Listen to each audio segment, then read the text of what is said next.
Hello, everyone. Thanks so much for joining us today. My name is Matthew Souls. I'm one of the organizers with Architects Against Housing Alienation. Today's talk is part of the Superstudio Talk series that we are giving this year. And today's speakers are giving a talk titled Habiter Montréal. And both speakers are faculty at Université de Montréal. Anne Cormier is a founding member of Atelier Big City and a professor at Université de Montréal. And Frédéric Dubé is a partner at La Pointe Man et Associés and is a guest teacher at Université de Montréal. Thank you so much, Anne and Frédéric, for participating in the Superstudio Talks, and I'll turn it over to you. Well, thank you very much, Matthew. Hi, everybody. So the talk Frédéric and I are giving today could have been entitled Building in Montreal. It is meant to somehow expose students to some of the condition of social and collective housing projects realization from the perspective of two Quebec practitioners. So an image of La Pointe Man et Associés work, where Frédéric is partner, and I'm part of, as he said, as Matthew, of Atelier Big City. We will start with some facts and data about affordable and social housing in Quebec and present 4 or 5 projects, depending on time. The right to housing is a subject of a recent publication. It presents many of the facts and data which follow. We will, of course, add it to the Superstudio list of resources. Many actors are involved in affordable and social housing in Quebec. We sort of categorize them for the purpose of this talk. So amongst the activists, FRAPRU, the Popular Action Front for Urban Redevelopment, is probably is a very important one. We also find the Quebec Confederation of Housing Cooperative, the Federation of Low Rent Housing Tenants. All names have been translated, as you can see. Amongst facilitator, an important group is the Quebec Association of Technical Resource Group.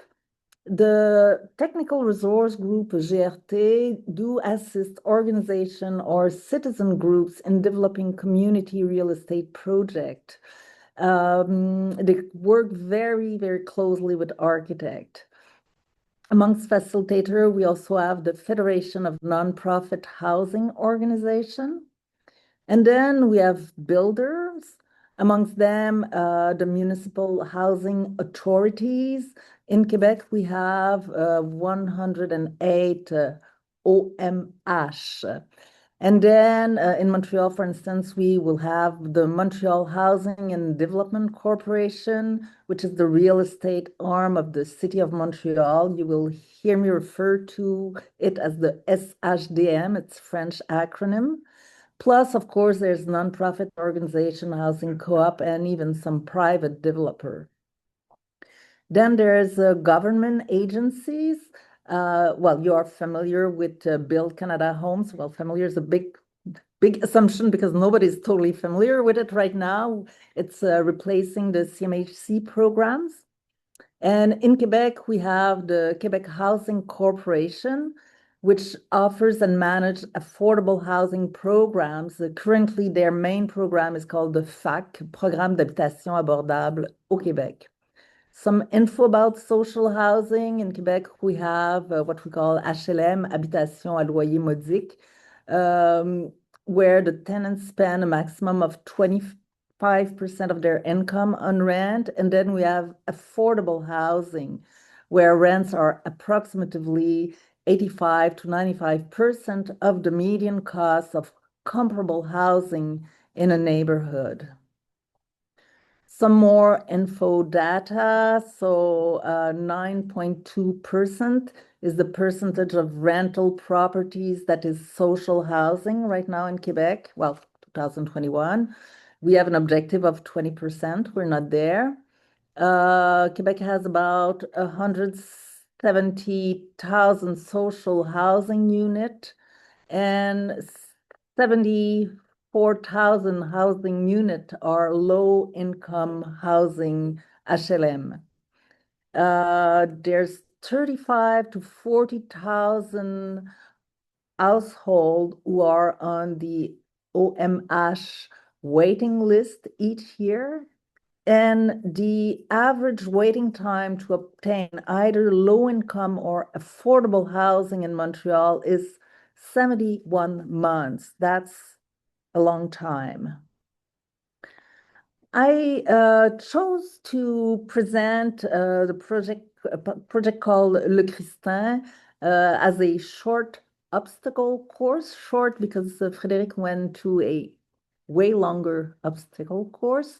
So it's a project that was developed by SHDM with and for Accueil Bono. Accueil Bono provides inclusive support to people at risk or experiencing homelessness.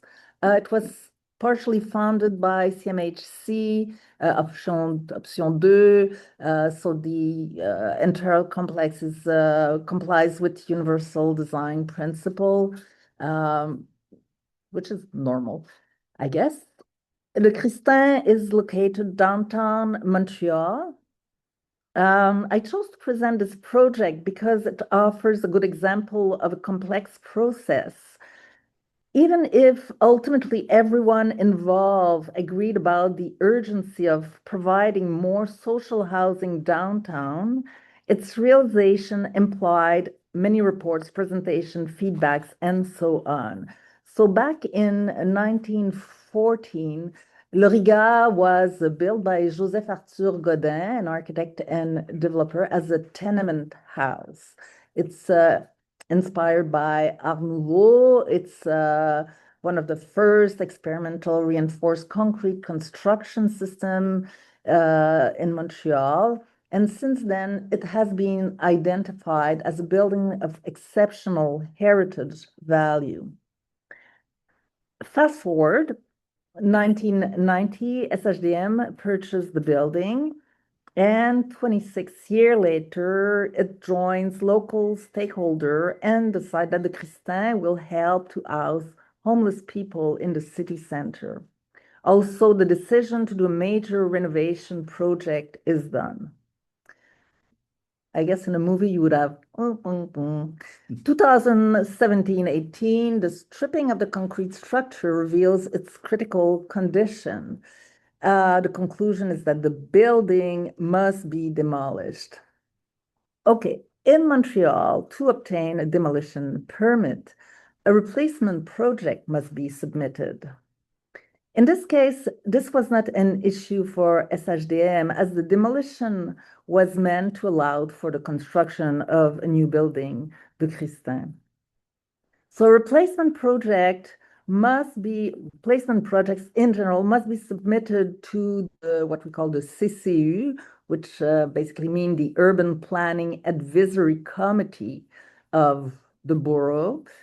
And the CCU in general, what's their role? They review application related to the development and urban planning in general, and they make recommendation to facilitate decision-making by the borough.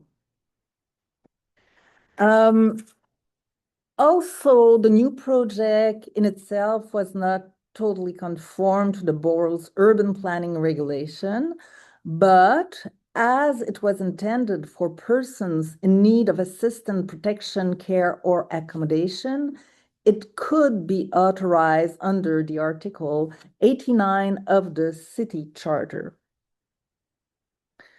Without going into details, you probably think I'm giving too much detail already, but that's also sort of the purpose of this talk. It was submitted to the Title 8, a procedure based on qualitative assessment of a project rather than a normative assessment of projects. Considering Le Christin's heritage value, no, I meant Le Riga heritage value, typo. And because the project involved a change to the borough's planning regulation, the advice of the Joint Committee of the City of Montreal was needed. So the Joint Committee is composed of members of the Jacques Vigée Committee and the Montreal Heritage Council.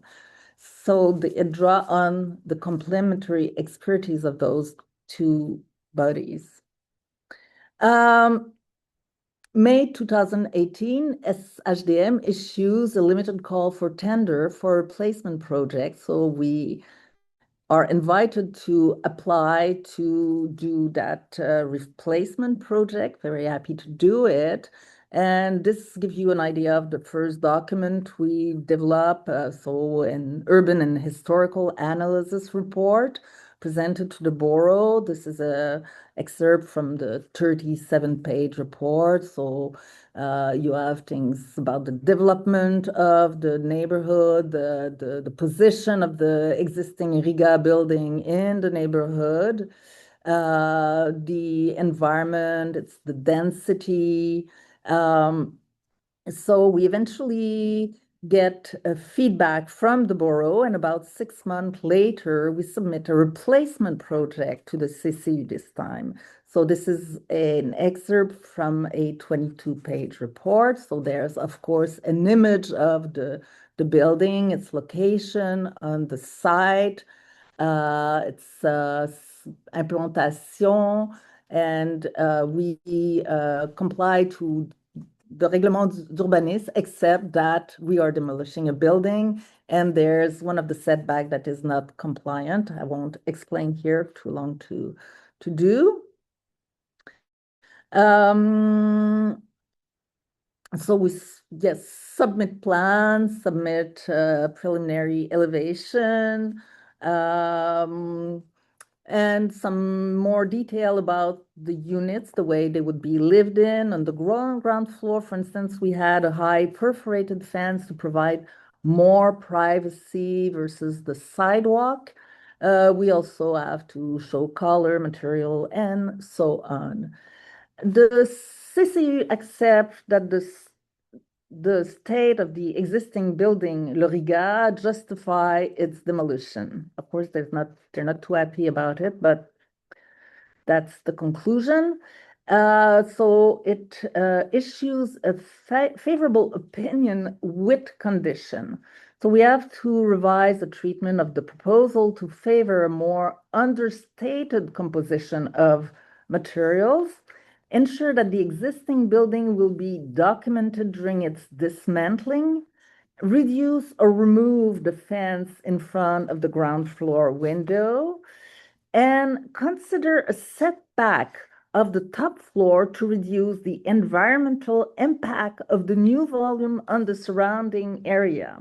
Just as a reminder, this is the surrounding area.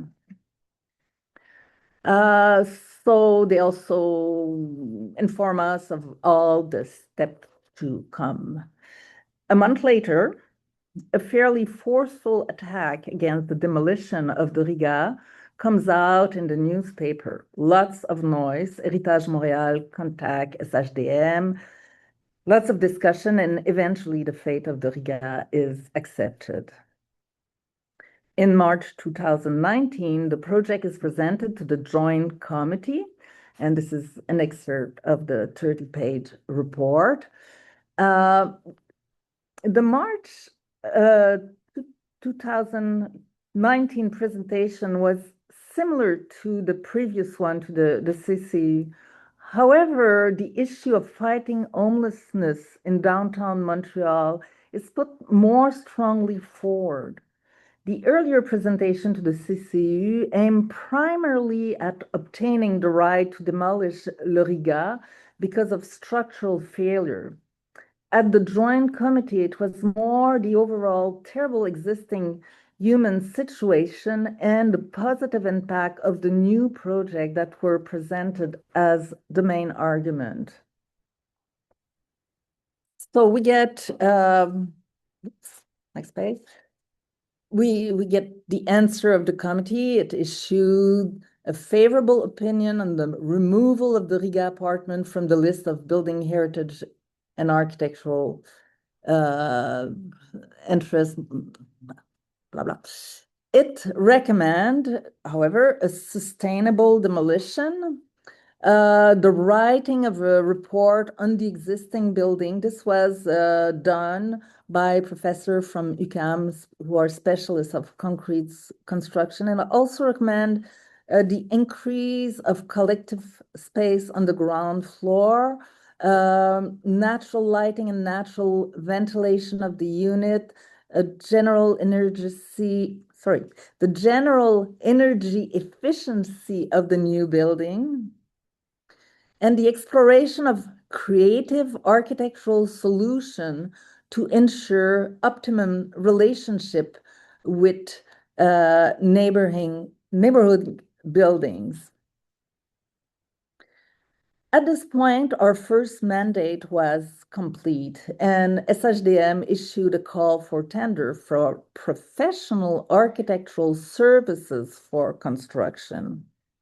We were very happy and relieved that we were to be awarded the contract for this mandate.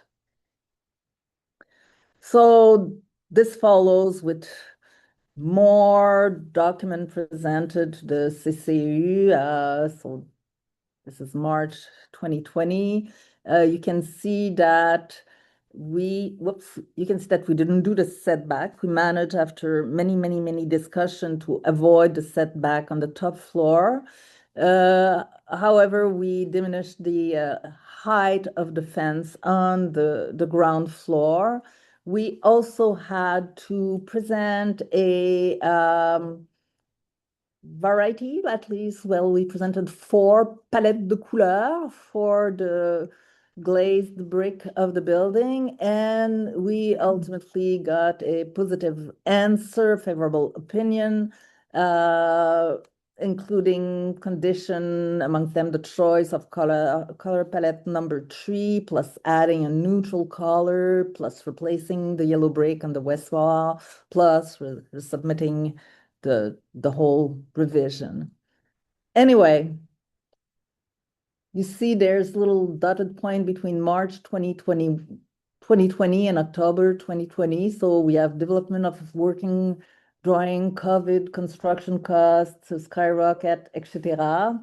And then we fast forward between November 2020, where we transmitted the information, including in spec sheet and so on. So we fast forward, the client get the permit for demolition, for construction, and then the construction start. And in February 2024, the Le Christin is the largest residential building dedicated to fight homelessness in Quebec. It's the opening. Lesson learned.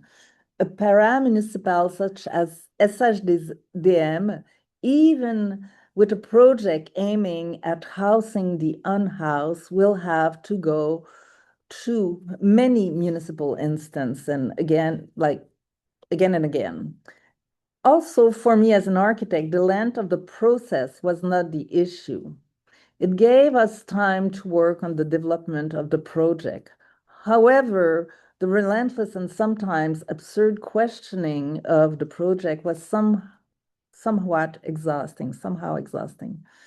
Also, after developing a replacement project within a first mandate, we had no insurance to get the second mandate for the construction of the building. SHDM had to open a new call for services. So all those things get complicated. And just rapidly, for the fun of it, what was built, so on the ground floor, it's mainly very small single units, administration and collective spaces. On the second floor, again, the very small studio, plus some mixed share unit. So we had to install a secured zone.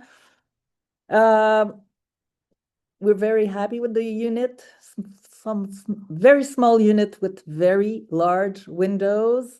We managed to have a natural light and circulation space. It's really important. And strangely, it is sometimes too difficult to achieve this. And a couple of picture, and you can read a very good article by Odileno in Canadian Architect about the project. Frédéric.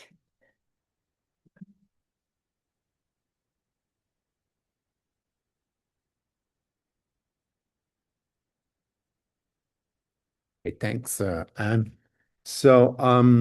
In this brief second part of the lecture, I will present three seniors housing we designed for the same client, the OMHM, the municipal housing authorities that Anne referred to, and that within the last 20 years. And if time permits, we'll also talk about one low-income housing ensemble that we are currently working on.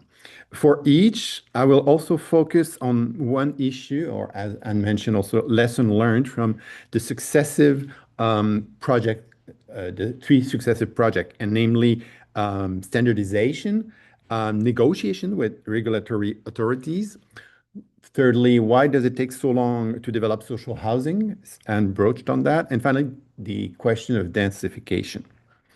The three projects are part of a network of 11 seniors residences called En Harmonie, and they are run since the beginning of the year 2000 by the Municipal Housing Office.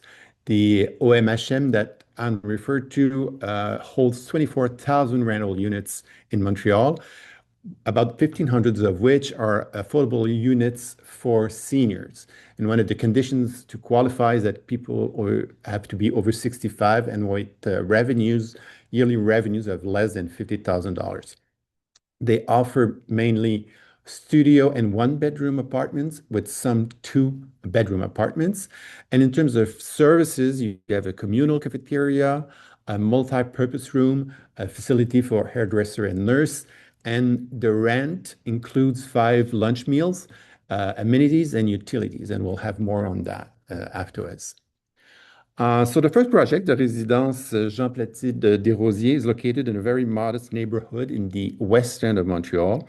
And I chose that project also because it has bearings or relations to one of the other studios, the rezoned studio proposed by the British Columbia Institute of Technology, in terms of site, for one thing, where you have a commuter train tracks on the western edge of the site, cutting obliquely the lot.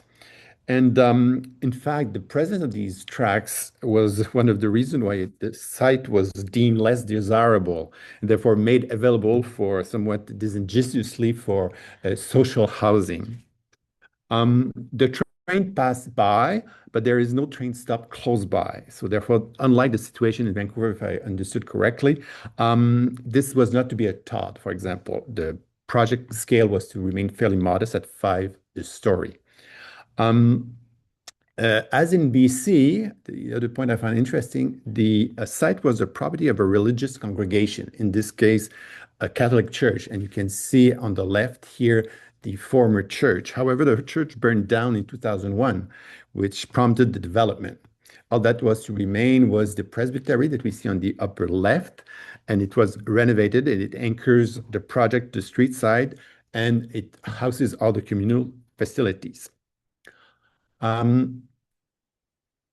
One thing also that I forgot to mention regarding the population that will occupy these housing projects, is that they have to be deemed autonome, which is independently self-supporting. So there's no medical facilities on the premises. Some images of the context. So it's basically 2- and 3-story brick building with some development to this building here is just to the left of the project I'll be presenting. So further densification, 6-story building, but with very dubious architectural quality. The project is a simple long bar perpendicular to the tracks. We see the plan at the bottom. And so no apartments face the tracks them head on. And parallel to the east, that is to the bottom of the plan here, there's a modest linear piece of land that has been landscaped. The project is straightforward with only 5 variations in terms of apartment layouts, and they all around, again, along the double-loaded corridor. And you have a section, a 5-story wing, and a 4-story landscape park side. The repetition of the program, lends itself to some degree of prefabrication. And this is one consideration I want to emphasize here, since I would say in the last 5 to 10 years, prefabrication or industrialized housing has increasingly been put forward as a possible solution to make our housing policies more responsive and faster in its implementation. And so to some extent in this project, prefabrication was involved, as I mentioned. The regularity allows us to use a system of a hollowed prefab concrete slab section that could be laid out within an even space steel grid structure, almost as a skid of parts. And you can imagine that with some of the erection photographs that we see on the screen. The balconies and the railing consisted of an assembly of metal lattice panels with a seemingly random organization, yet it is systematic. Those balconies provide outdoor private spaces, either in the shade, thanks to the lattice, or sun exposed, which residents can further personalize by adding furniture and planting climbing greenery. Yet this first dab at prefabrication could not be readily transferred in the next two projects I will be talking about because of the tight urban context of the two forthcoming projects. They were not conducive to the orthogonal geometries and repetitions that prefab systems often call for in order to make them truly efficient. So the next two projects, we were hired to do them partly because we had experience building over metro stations. We have this plan of the network in Montreal highlighted all the places where we either did a metro station, a subway station, or built over them. The Résidence Alfredo Gagliardi is located at the corner of Saint-Denis and Jean Talon Street. So incidentally, it is above the interconnection between the blue east-west subway line and the orange north-south subway lines. It is also 2 blocks away from the Jean Talon Market, the most popular in the city. So all this to say that on the face of it, it is, quite contrary to the Jean-Placide Desrosiers project, quite a desirable location. Yet the site had laid vacant except for a subway exit ever since the construction of the Orange Line in the 1970s. And here you see at the top the condition of the intersection of Saint-Denis and Jean Talon with, you can barely make it out, but this is the subway exit as it existed.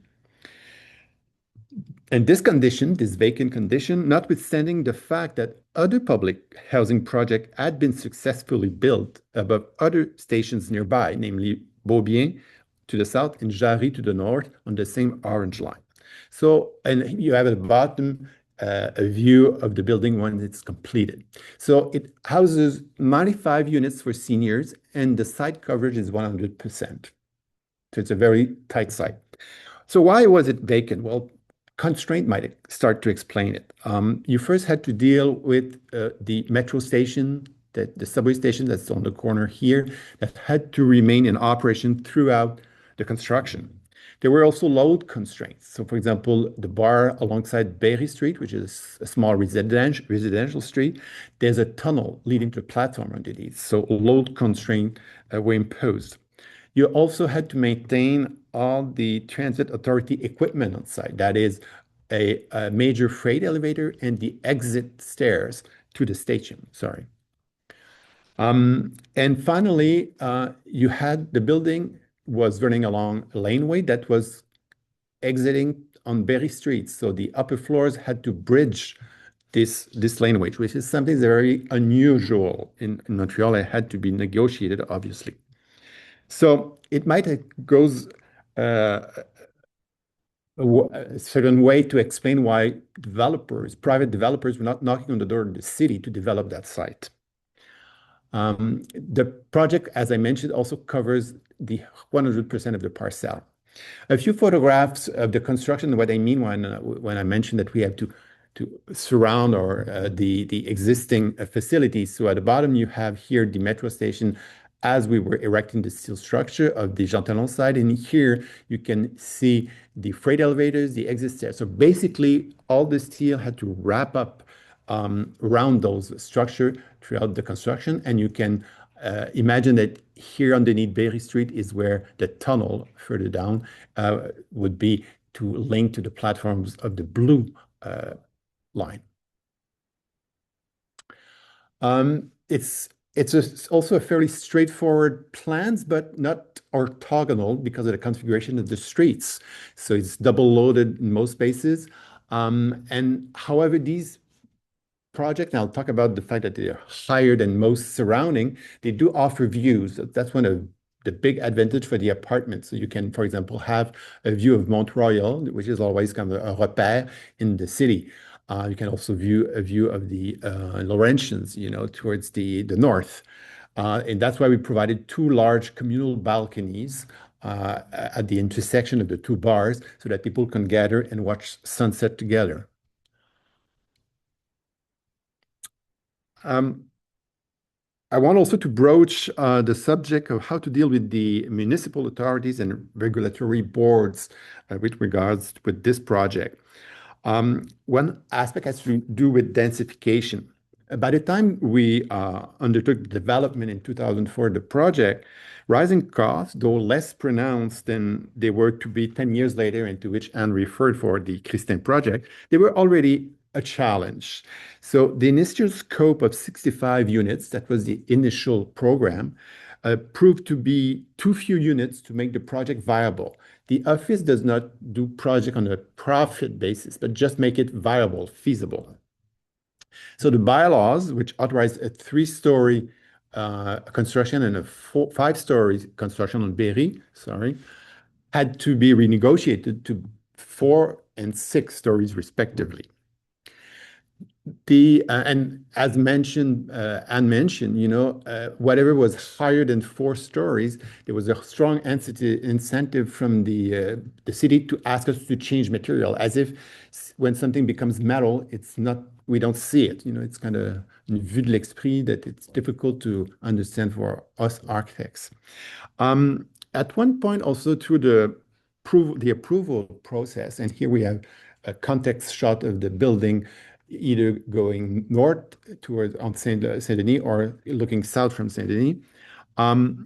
The municipal services of the permit department were suddenly opened to extending to the lot line the planned commercial space on the ground floor. So you can make up that there's a pharmacy at the bottom here.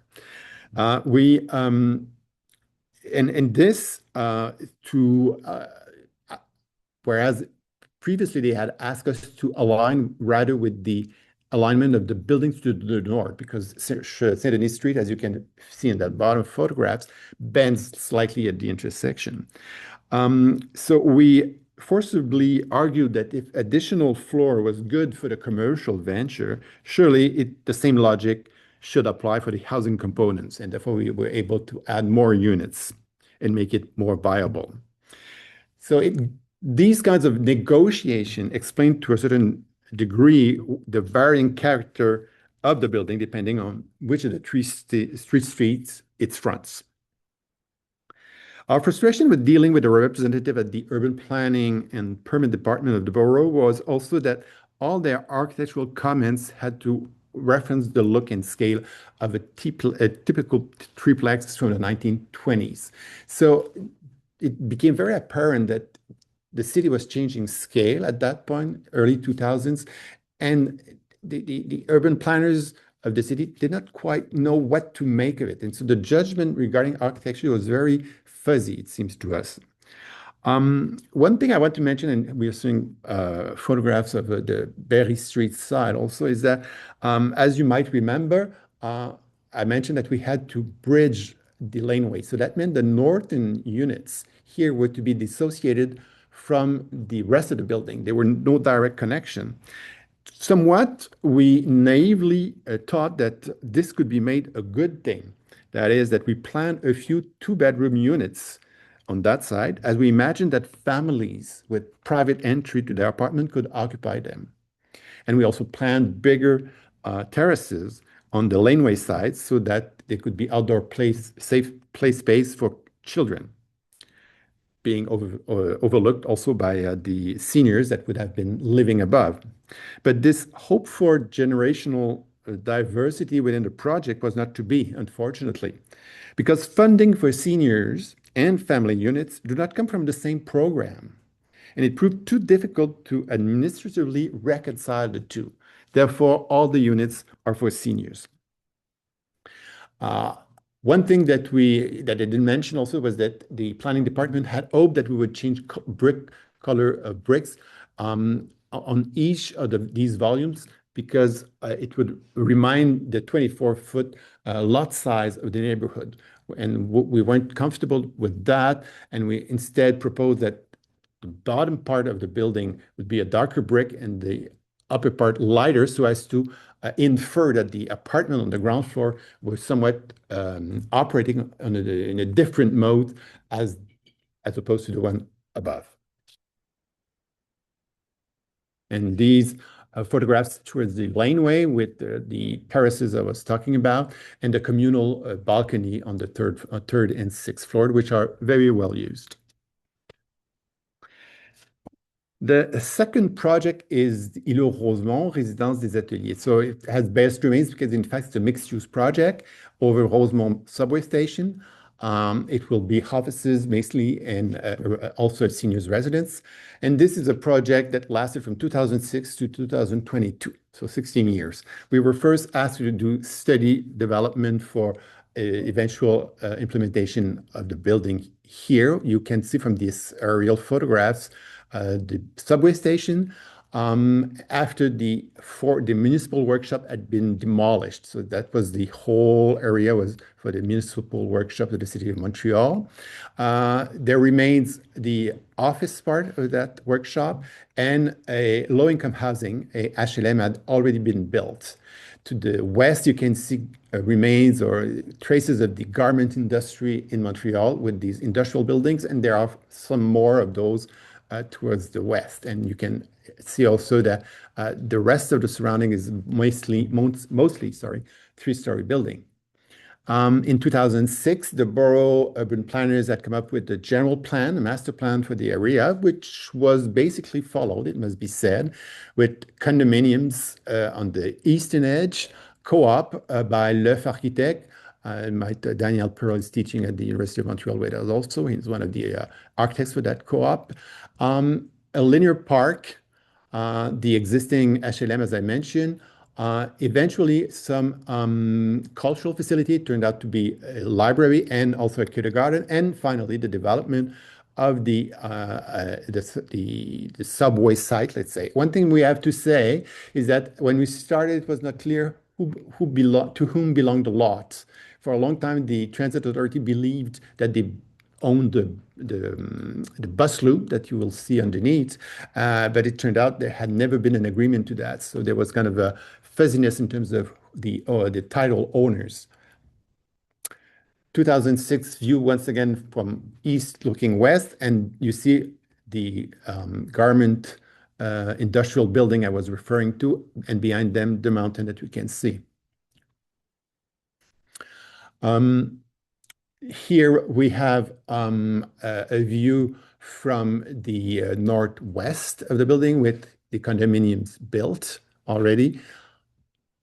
And then we did initially in that series of studies, a few studies to determine whether or not it was feasible to build over the bus loop, which was something that was not done previously in Montreal. It would have been a first instance.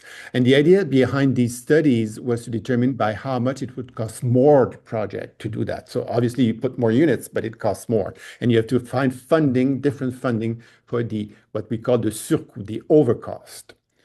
Also, just to mention that to the west of that was to develop still to pending a development of family-oriented units and a big repair shop for the transit authority that is under construction by Lemay. It's almost finished. A view from around 2016, a gloomy view of Montreal but you can see very well the bus loop here with the library then under construction. The co-op I was referring to is here.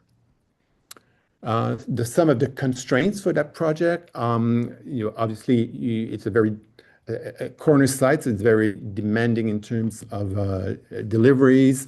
It's constraint.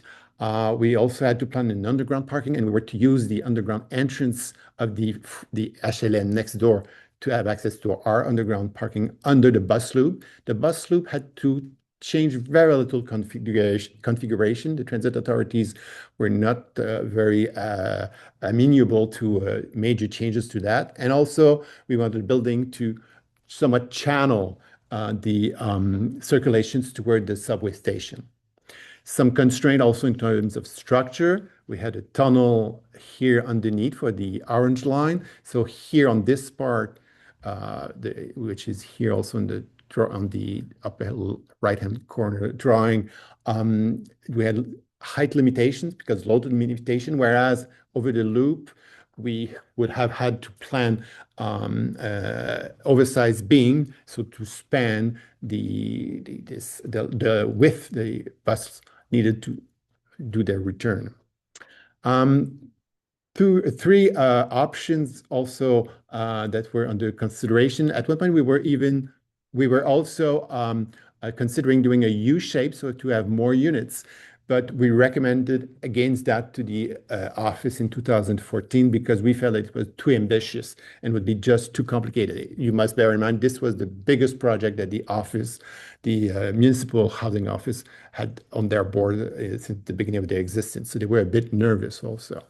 So in the end, we have 193 units for seniors, about 6,000 square meters of offices, underground parking, bus terminal.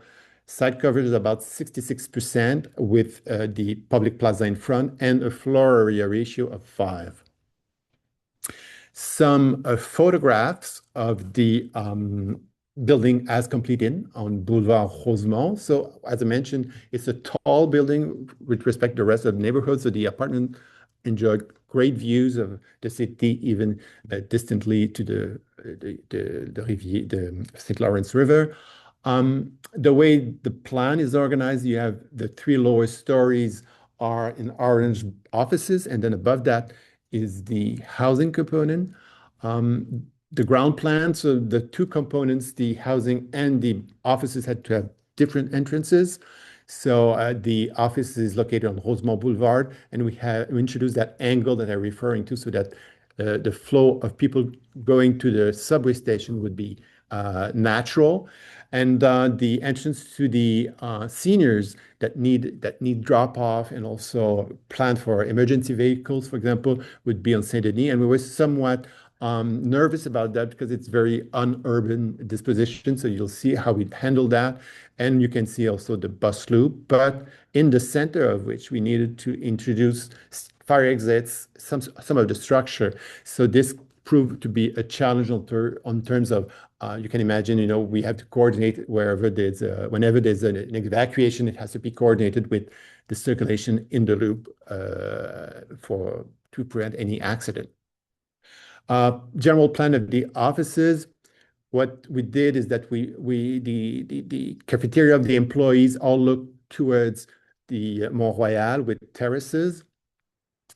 And this is the plan at level 4, the main reception area for the housing unit for the seniors. And here we have a larger multi-purpose room with cafeteria that in fact can oversee both the public plaza along Rosemont Boulevard, more or less this kind of view, and also oversized terrace, 3-story high, that can overlook the Mont Royal in the distance also. A section here to indicate the level at which the transfer beams, the concrete beams, were introduced. It's concrete beams, pre-stressed concrete beams. It's about 2 meters deep, and the mezzanine underneath is suspended from it. So we have a 5.5 clear height in the loop.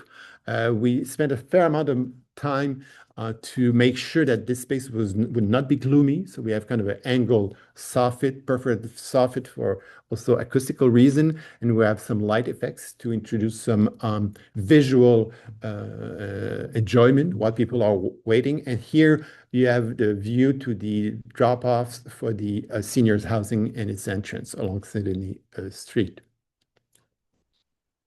A view of the building with the public plaza in the forefront, and you can imagine now that you're in a bus and then you're arriving to the terminal, so you'll go soon enough underneath the building. We made the structure also of the building very expressive, and you'll notice also that we broke the building in two colors, a dark color on Saint-Denis, a lighter color at the background, in the background.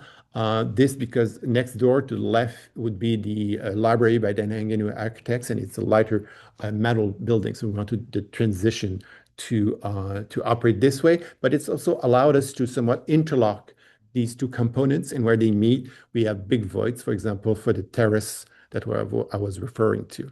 And we also organize some color inside in some of the loggias, so the articulated break of the height of the building. Thanks.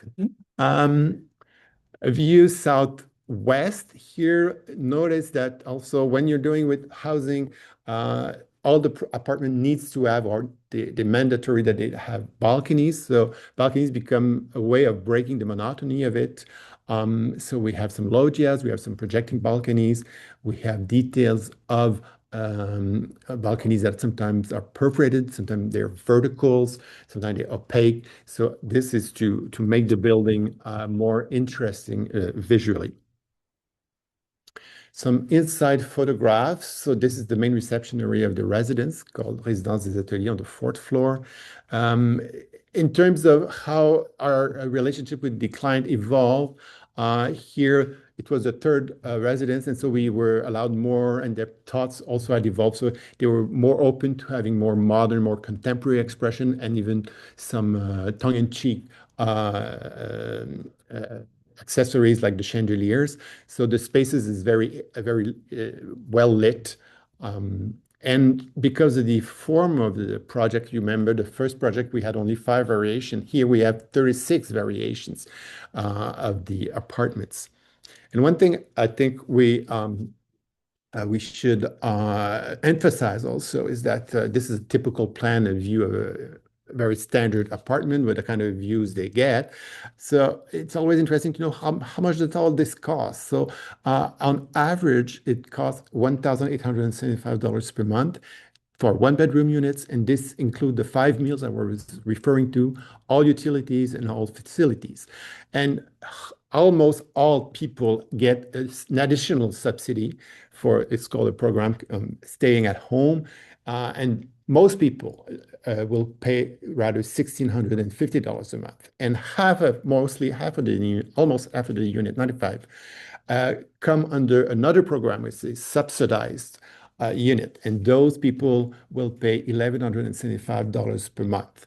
So it's quite affordable in terms of, but that's why also there's a delicate exercise, an equilibrium exercise that has to be made to make the building affordable, so the cost cannot be too high in terms of construction.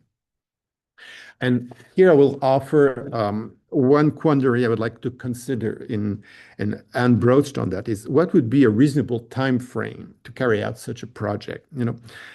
And on the one hand, if you look at the entire site, so we created something like 800 units on the former municipal workshop site, condos, rentals, co-ops, seniors, social housing, a linear park, a neighborhood library, a kindergarten, you know. So perhaps 16 years is not an unreasonable pace to build a properly functioning neighborhood. And in fact, it's precisely the message that the Municipal Housing Office of Montreal is putting forward when it's promoting the project. And they are very proud of the project, must be said. They will say, you know, we did things right. We consulted. We did not take no for an answer when the transit authorities said, no, you cannot build above the bus loop. They adjusted the project in terms of number of units when necessary to make it feasible. And they allocated sufficient resources to follow the construction also closely for fear of cost overruns and delays, because this always plays badly in medias. In the end, the construction contingency were about 7% instead of the hoped for 5%. But most of the difference could be attributed to COVID-19, the loss of productivity, the substitution of material that no longer were available or did cost more, sanitary measures. So from their point of view, cost-wise, it was an excellent exercise. And yet, from a less optimistic standpoint, you could lament that it took 16 years, the energy of hundreds of well-meaning people, and almost $100 million to build 6,000 square feet of offices and mostly one bedroom, 193 units. A very humble step indeed towards housing properly our elderly population. Therefore, the litany of usual culprits for this state of affairs, too much paperwork, too long delays in obtaining permits, difficult professional, and the attendant solutions that are usually proposed. Let's go all prefab, let private developers build affordable housing. But upon receiving an OAQ awards for this project in 2024, we made a point to remind all in attendance, colleagues, clients, and public officials that all those miracle solutions or well-intended proposal could not hide the fact that if so few units can be delivered each year, it is foremost for lack of funds and therefore lack of political will. And I'll just briefly go about, because I want to allow a few minutes for questions about the Habitation Bois-Villot, which is something a bit different. It's a development of low-cost housing built in the 70s. It's about 203 units, and we're asked to renovate this area completely. As you can see on the upper right hand, it's close to the Olympic Stadium. It was built in the 1970s by Barbara Filman, and it has a site coverage of about 50% and a floor area ratio of less than 1. So it's not very dense. It's very similar to a project that was also done by the same architect in the 1970s at the same time, and that was published in the Canadian Architects. And at the Habitation Montréal Nord, it was renovated by the Saya Barbares Topuzanov Architects. The complex was gang and crime-ridden for a host of social reasons, but the buildings were also criticized for their introvert character and the proliferation of internal stairs. They had to flow through apartments with 2 exit stairs and no common corridor. Therefore, it made it difficult for police to intervene when they were called upon. So the solution at that project was to demolish the building and reinstate a north-south street, so that you can see in the isometric and in the plan. And the demolished buildings are somewhat identified by darker color in the pavement. The explicit demand was also to reconsider the look of the housing so as to mark a significant break with its checkered past. This is a difficult balancing act since for years municipal housing offices had wanted their building to exhibit a certain modesty, while more recently they came to realize that too much modesty often translated into dour architecture to the detrimental perception by the general population of the community living in those social housing complexes.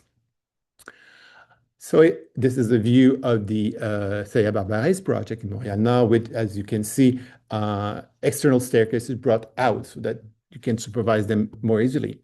At Bois-Villot, the problem were less acute, as I mentioned. These are photographs of the existing condition. You can see that litter is always a problem. Landscaping had been somewhat abandoned. You have bicycle everywhere because there's a lack of storage space. The equipment staircases are running down. But it's a fairly well landscape precinct and at a comfortable scale, it must be said. This is the plan, the general plan, 26 buildings in 4 clusters called les quartiers in French. And it's an experiment also in combinatory units, that is, there were five types of units, and they were just recombined throughout the plan.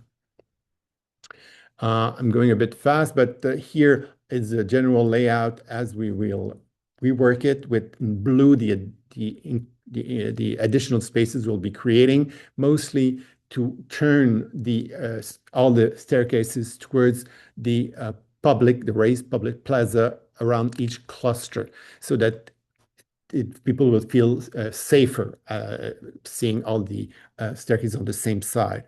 The landscaping will have to be redone also because the requirements for water retention have been increased tremendously. Underneath those raised plaza are parkings, and I'll just show a few photographs of before and after. Each of the four clusters will have a distinctive predominant brick color, so as to assert some distinctive identity, but with insert of bricks recalling the adjacent cluster. And we also made improvement to how you access the building, emphasize the pedestrian access as opposed to the parking entrance. And you see here the kind of the color variation that will be subtly introduced between each cluster. But one thing that I wanted to mention or discuss regarding that one was that we were also commissioned earlier in 2013, so that's why it's a long-term project also, to study whether or not it was not possible to, as in Montreal now, demolish some building and densify the site, because as I mentioned, the FAR is less than 1. This came to nothing. Because once again, as in Saint-Michel, the subsidy program to which the complex is entitled either finance renovation or new construction.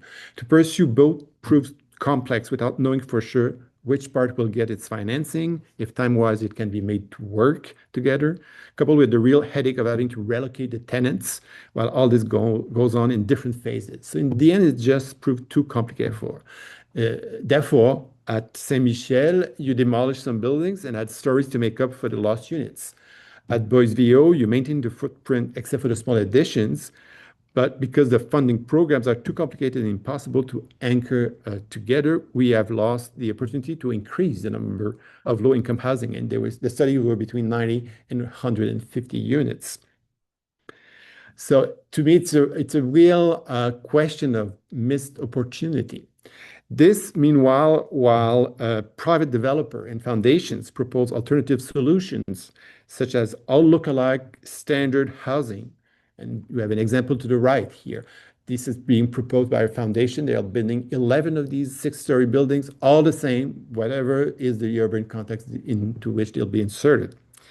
And our former real estate agent turned Quebec housing minister was quick to endorse this alternative. Thank you.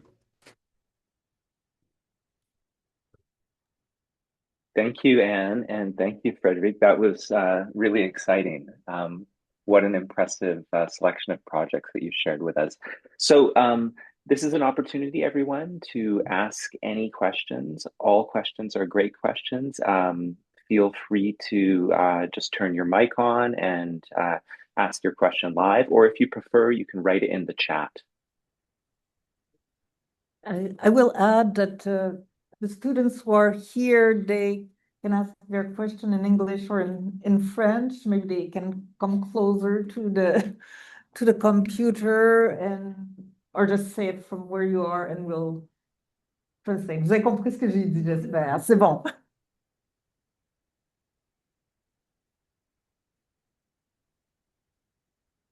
Bon, pas de questions?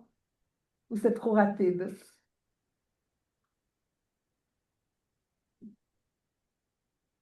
Adrian, I think your hand is up. If there's nobody else, that was amazing. Thank you so much, Anne and Frédéric. I guess I had a question. I appreciated especially this provocation at the end about increasing density on existing sites.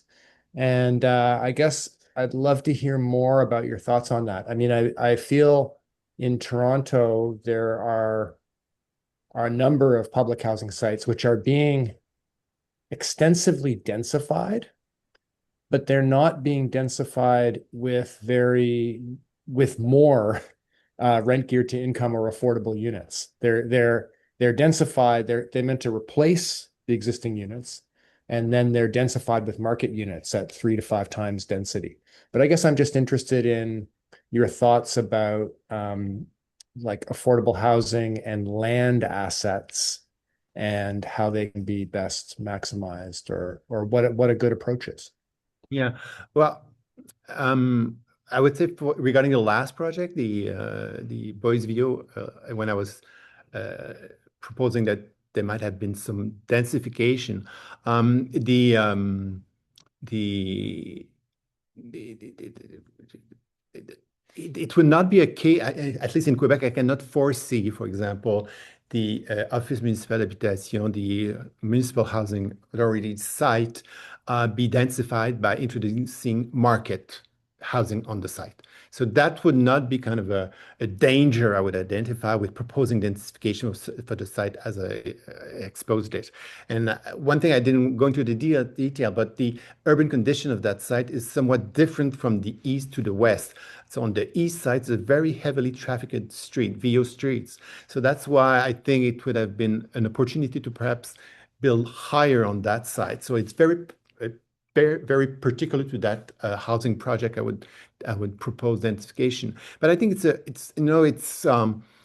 are we looking for the kind of the missing middle here, or we're just comfortable just staying with the 3-story high buildings? It's a real question, I would say, and it's a fairly big site, So I'm very precise in terms of talking about this last site, but it seems to me that there's so much demand that we cannot hide in the sand.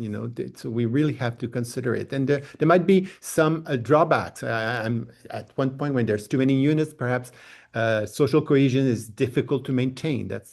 These are real issues, but it seems to me that there was some rooms to have more units. I think in Montreal, an interesting site to think about is les habitations Jeanne-Mance. For people who are familiar with Montreal, this is really central.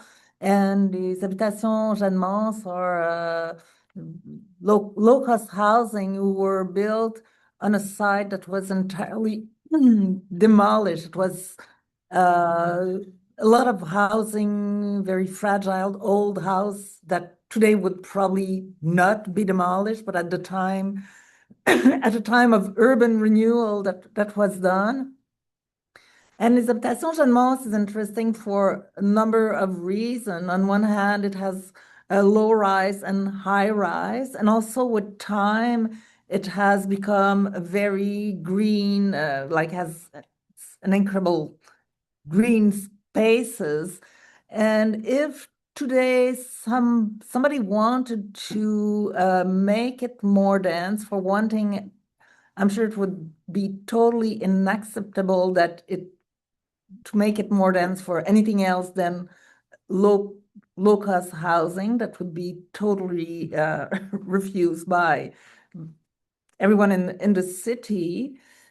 And also the idea of densifying it, given the fact that it offers quite an amazing green space to the city, would not be appreciated either. So I don't think in Montreal we have necessarily a situation similar to the one you're talking about in Toronto.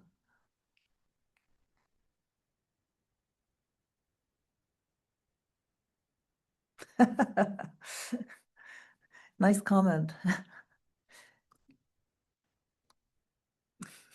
I realized in the end the talk was maybe a little bit longer than what was expected. If anybody has questions that come up to their mind after the fact, do not hesitate to communicate with Frédéric and I. We'll be happy to pursue the discussion by email, or we can make a team or something. And there was also quite a bit of information in that talk. Personally, I discovered all kinds of things that I didn't know about Frédéric projects. So I encourage the student in particular to maybe have a closer look at one or a project or another, because I think they are fairly interesting precedent for thinking about what social housing can be and the condition of their realization. Perhaps one Can thing I we intervene? Yeah, Can I sure. intervene, Frédéric? Oui, vas-y, Yes, vas-y. please. Okay. No, I think what's really important is that in Montreal right now, the work done by developers with, let's say, not that interesting architects is actually much worse or much less interesting than the work done with social housing architects. And it's been going on for years, and the quality, the visual quality, the architectural quality, given very modest budget, is outstanding, frankly, when we look at it overall. The older buildings are perhaps not that interesting, but definitely those projects that we saw here are outstanding. So that's it. Merci, Odile. I just wanted to add perhaps one thing. Je pense qu'on peut remettre le PowerPoint, ça va être trop difficile. Because il y avait, oui, okay.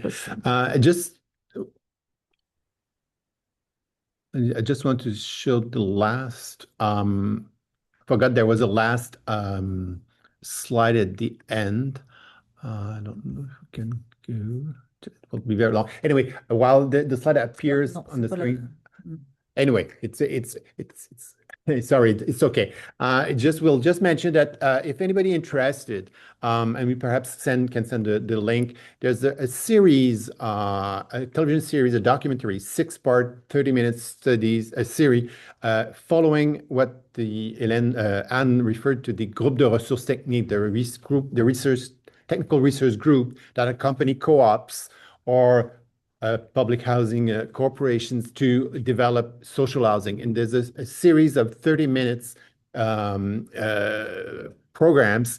You follow a GRT through all the planning, meeting the eventually user, how they manage to finance the thing. So if it's in French, it's very visual, and it might be of interest to the students who just look at it, because it explains quite well, how the energies necessary to develop these social projects also. So we'll add it to the list of reference that is on the site, on the Superstudio site. And it's available free on the net, and it's called Bâtir Ensemble, which is building together. So it's fairly easy to find. It's on Savoir Media. Yeah. Fantastic. Thank you so much.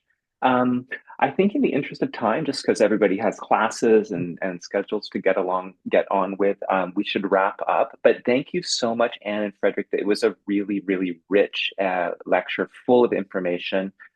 Everybody, we're recording all the lectures. They are available on the superstudio.aha.ca account. I put that into the chat. We will post this lecture in a few days. And next week, I'll just make a quick reminder, Cheryl Atkinson will be giving a presentation on Thursday as well. And that is listed on the event or the Superstudio Talks poster. So thanks again. Thanks for being here, everyone. Have a great day. See you next week. Thank you. Thank you. Goodbye.